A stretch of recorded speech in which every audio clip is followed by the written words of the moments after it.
often in our life, the weeds and the seeds look exactly the same when they start growing. Jay Shetty is a huge inspiration to all, but that hasn't always been the case. Jay started his adult life with negative experiences, but was able to turn his life around by finding his purpose. He wanted to inspire others. His advice is to look ahead in your life, maybe 5 or 10 years, and ask yourself if that life is the path that you want to take. Always be intentional with your life and your work. Doesn't feel as energized as when you slept at 10 p.m. and woke up at 6 a.m.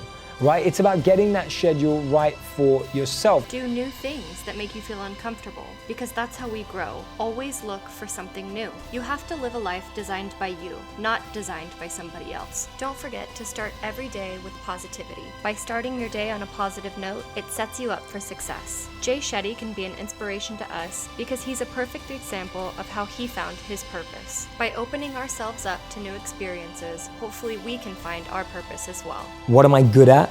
What do I love? What does the world need? And how do I get paid for it?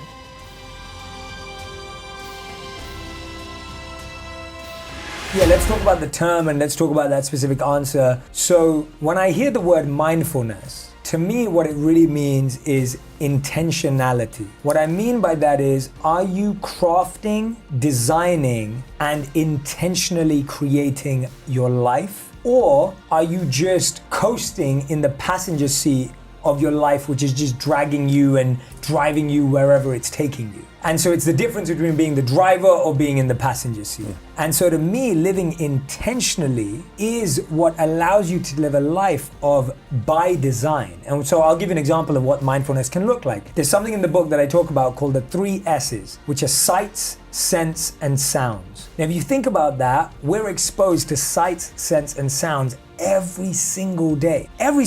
But how many of us have crafted those to be sights, sense, and sounds that we want in our life? So this is what I realized. When we were monks, one of the most important things was, what was the first thing you saw, the sight, when you woke up? I think 80% of people look at their screens first thing in the morning and the last thing at the night. So you're seeing your screen first thing in the morning, but what are you really seeing? You're seeing everyone else's priorities. You're seeing everyone else's issues and challenges. You're seeing everyone else's messages to you, which means you're already starting your day off reactively. I believe the moment was I've always had friends who are older than me, and I could see a lot of them in the most successful careers, successful jobs, beautiful partners, whatever it was. But I saw a sense of lack of fulfillment, meaning, and purpose in their lives. And I've always been an observer, and I would see these people who are like 5 years older than me, 7 years older than me, maybe 10 years older than me. And I'd be watching them and go, is that the life I want? And often the advice I give to people today is fast forward where you are, look at yourself in 10, 15, 20 years time, and ask yourself the question, is that where I want to be? If you're in a company, look at the person who's 20 years ahead of you and ask yourself,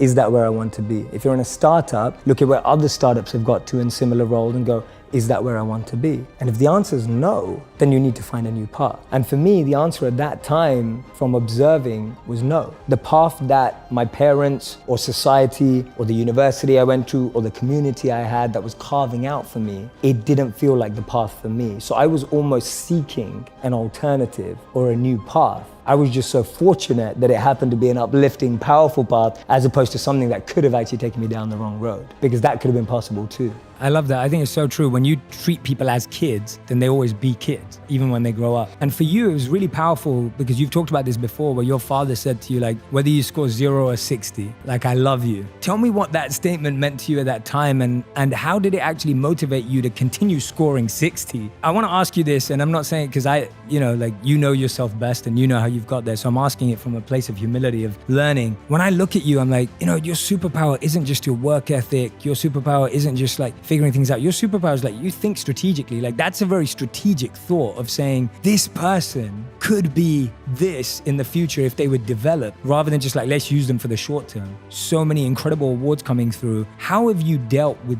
winning? Like when you win, what goes through your mind? I was such a fan when I reached out to you, and I was such a fan of so many people in the industry and what was happening. And what I loved about you is that as soon as I reached out to you, I heard back. We'd booked you to do a show at NASDAQ. So I used to do a show called NASDAQ Reads and interview people there. I mean, that's phenomenal, man. Like it's, you know, when I know you as you now, over the last 3 years, you have one of the most kindest hearts I know. You're one of the most open and loving people I know. You're without a doubt one of the most generous people I know. And to me, it's like, I can't ever imagine you not being those things, because you do it so effortlessly in one sense. It can appear that way. In today's current situation, I know that a simple trip to the store can be a stressful experience for many.